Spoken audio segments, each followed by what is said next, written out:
اور اگر ہم کوئی عذاب جس کا ان لوگوں سے وعدہ کرتے ہیں تمہیں دکھائیں، یعنی تمہارے روبرو ان پر نازل کریں، یا تمہاری مدت حیات پوری کر دیں، یعنی تمہارے انتقال کے بعد عذاب بھیجیں، تو تمہارا کام ہمارے احکام کا پہنچا دینا ہے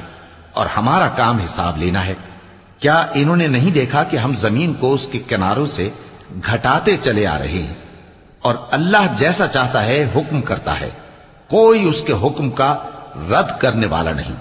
اور وہ جلد حساب لینے والا ہے۔ جو لوگ ان سے پہلے تھے وہ بھی بہتیری تدبیریں کرتے رہے ہیں، سو تدبیر تو سب اللہ ہی کی ہوتی ہے۔ ہر شخص جو کچھ کر رہا ہے اللہ اسے جانتا ہے، اور کافر جلد معلوم کر لیں گے کہ آخرت میں اچھا انجام کس کے لیے ہوتا ہے۔ اور کافر لوگ کہتے ہیں کہ تم پیغمبر نہیں ہو، کہہ دو کہ میرے اور تمہارے درمیان اللہ اور وہ شخص جس کے پاس کتاب آسمانی کا علم ہے بطور گواہ کافی ہے۔